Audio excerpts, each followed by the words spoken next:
não vamos ser repetitivos, está o diagnóstico muito dado. Mas eu queria trazer mais um. O deputado Fábio falou muito bem, é o nosso papel, nós somos quase a bancada maconhista, né? Na visão deles. O Brasil reduziu o índice de usuários de tabaco sem dar um único tiro.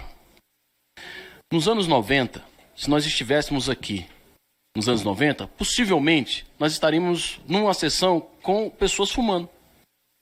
Aqui dentro. Nós viajaríamos no avião com as pessoas fumando. E hoje em dia, no boteco mais final de rua, que é o melhorzinho, o usuário do tabaco pede licença para o amigo que está alterado, que ele vai fumar fora do boteco. Sem dar um único tiro, nós fizemos isso com educação, com legislação, com controle, com monitoramento e com debate sincero. O que nós estamos pedindo historicamente no Brasil não é o direito de fumar um. Quem quer, faz, sabe onde compra, vai atrás. Por isso que a gente até diz, junto com o juiz da Vara de Execuções Penais, doutor Carlos Valois, que a droga já está legalizada. Nós queremos descriminalizar e nós já sabemos o território do deputado Fábio e o CEP, que é a criminalizado. O que nós precisamos avançar é que, de novo, o Brasil parece que quer ser o último país a tomar uma decisão acertada sobre um tema. Todos aqueles países que investiram na chamada guerra às drogas já viu que deu muito ruim e voltou atrás. Tem Estados Unidos agora querendo colocar, inclusive, a maconha como os anabolizantes estão inseridos, determinado. Muita gente acha, neste parlamento inclusive, que quando você fala... Primeiro eles dizem que tem a maconha medicinal, como se fosse outra.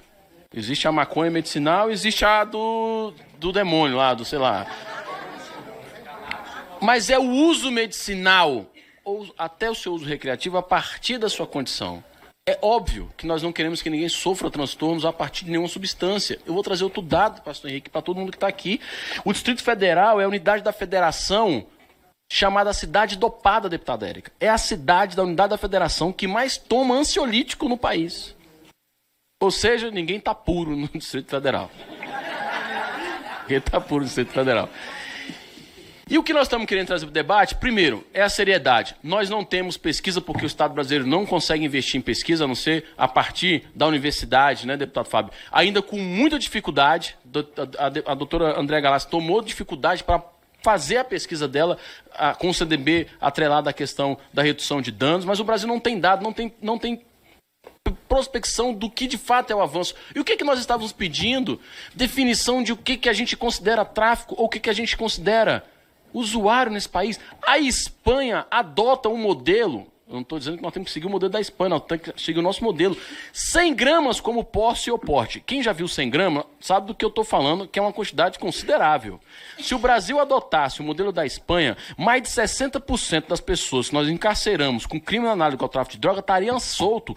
Eu posso afirmar aos senhores, 60 gramas, 10 gramas, 20 gramas, 100 gramas, traz menos ônus para ele do que o encarceramento que ele está nesse momento no sistema prisional brasileiro.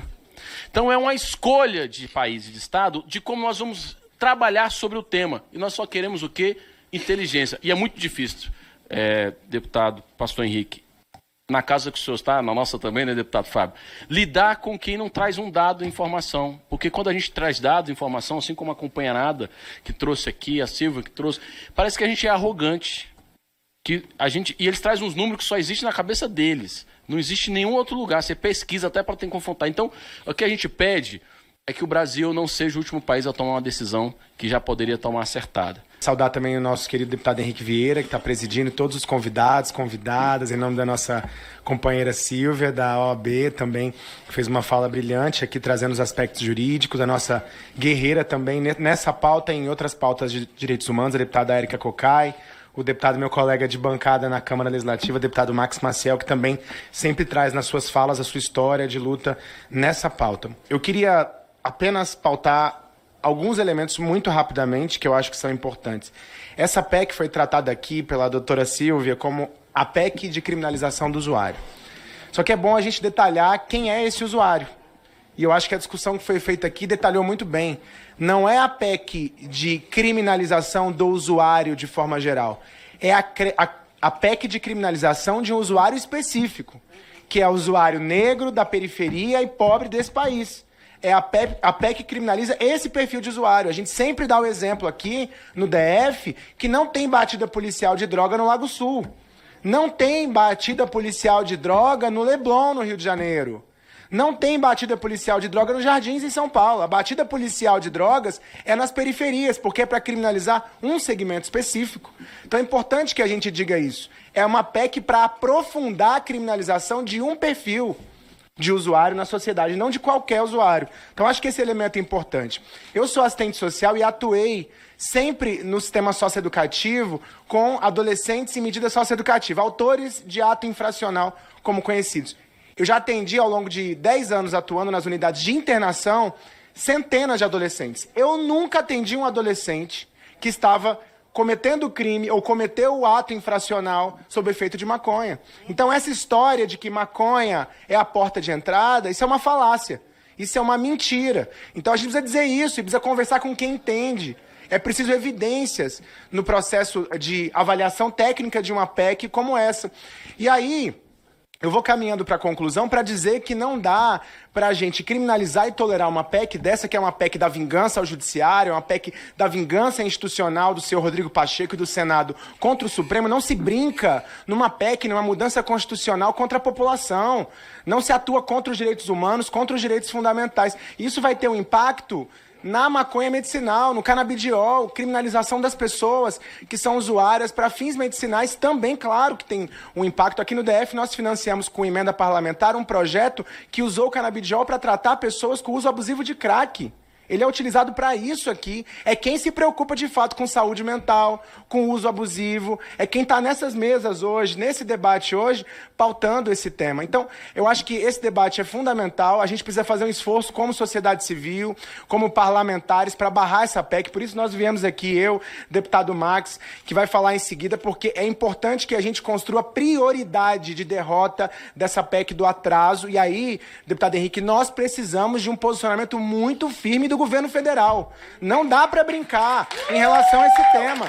O governo federal tem a máquina na mão em relação a esse tema. Já temos a continuidade da política horrorosa das comunidades terapêuticas sem evidência científica. Não dá para a gente deixar uma PEC como essa passar na Câmara dos Deputados, e a posição do ministro da Justiça, do ministro dos Direitos Humanos, da ministra da Igualdade Racial, do governo, da secretária, do ministro da Casa Civil é fundamental para que a gente possa ter condições de barrar essa PEC no Congresso Nacional. Muito obrigado. Obrigado, Fábio. Toda a razão. Temos que posicionar e pressionar o governo nesse sentido. Política de drogas é isso. Que já foi dito aqui, esse encarceramento em massa, que, aliás, interessa as facções, porque elas crescem e se organizam dentro do sistema prisional. E a letalidade. Eu lembro da frase da Marielle: quantos jovens vão ter que morrer até essa guerra acabar? Então, tem seletividade penal do ponto de vista racista, tem criminalização da pobreza, gestão penal da miséria. É, na verdade, uma forma de contenção social dos corpos sobrantes para uma cidadania ainda racista e elitista. Então, tem uma produção permanente de morte.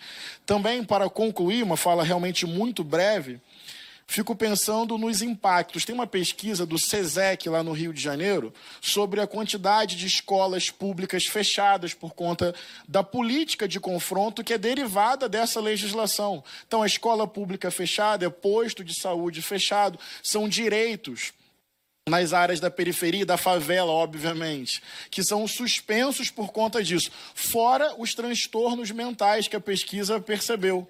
Porque se você vive permanentemente nessa tensão do enfrentamento, insônia, pânico, ansiedade, depressão, evasão escolar, tudo isso tem a ver com essa política proibicionista, cuja face mais perversa é o enfrentamento policial e a letalidade, com todas as outras violações daí derivadas.